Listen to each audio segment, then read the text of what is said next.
Let me tell you about something that happened a few years ago. Something that completely changed my habits and still gives me the chills whenever I think about it. I was 17 at the time, and I had a part-time job that sometimes had me driving home pretty late. On this particular night, it was well past midnight, and my truck's gas light had been on for a little while. I knew I had to stop, so I pulled off the interstate into a Love's travel stop.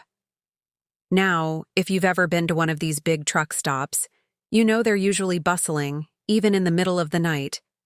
But this time, it was eerily quiet. The parking lot was almost deserted, and there were no other cars at the gas pumps. It was just me and the bright, sterile lights of the station canopy against the dark sky. A little voice in my head said this was a bit strange, but I was tired and just wanted to get home. I figured I'd be in and out in 5 minutes. I walked into the store, paid for my gas, and grabbed a soda for the rest of the drive. The cashier was friendly enough, and the normalcy of the transaction put me at ease for a moment. I went back outside to my truck, put the nozzle in, and started the pump.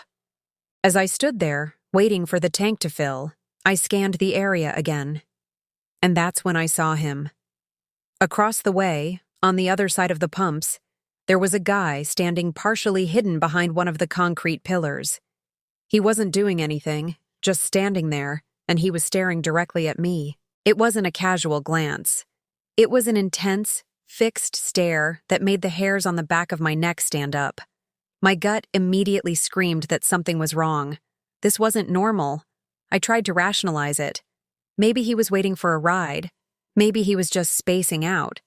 But his focus on me was unwavering, and it felt predatory. I decided I wasn't going to stand outside and be a target. I got back into my truck, made sure all the doors were locked, and watched him from the safety of my driver's seat while the gas continued to pump. My heart was starting to pound in my chest. As soon as I shut my door and the lock clicked, he made his move. He started jogging over to my truck, not walking, but jogging with a purpose. He came right up to my driver's side window, making a circular motion with his hand, signaling for me to roll it down. I just stared back at him and shook my head. No, my hand hovering over my phone. His expression changed instantly. The fake, forced smile he had vanished, replaced by pure anger. He grabbed my door handle and yanked it hard, multiple times. The sound of the handle rattling against the locked door was terrifying. When he realized he couldn't get in, he started banging on my window with his fist. Not just knocking, but full-on, aggressive pounding. The glass shuddered with each impact, and I was genuinely scared it was going to break. I was panicking, trapped in my own vehicle with this stranger trying to get to me. My mind raced.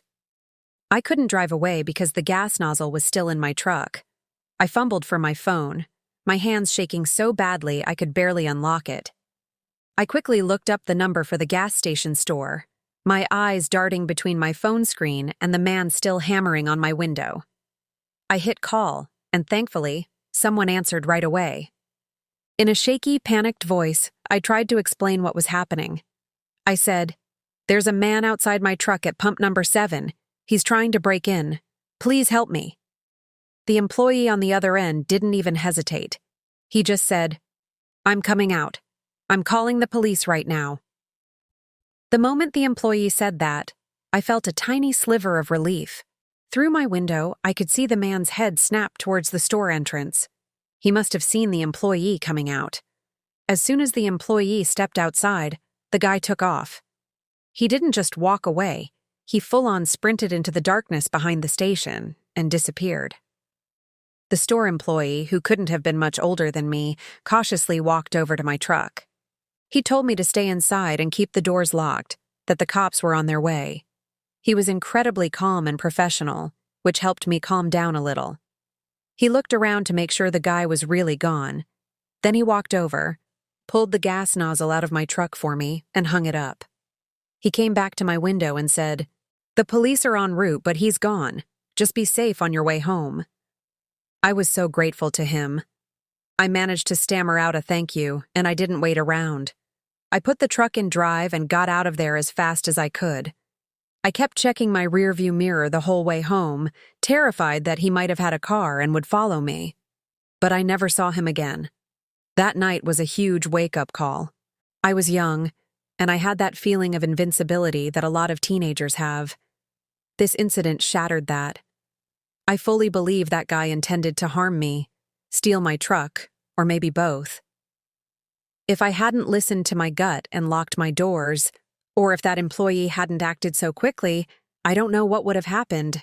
To this day, I refuse to stop at gas stations late at night if I can possibly avoid it. If I absolutely have to get gas, I will drive miles out of my way to find a station that is brightly lit and busy with other people. It doesn't matter how inconvenient it is. My safety is more important. That experience taught me a valuable lesson. Always trust your instincts.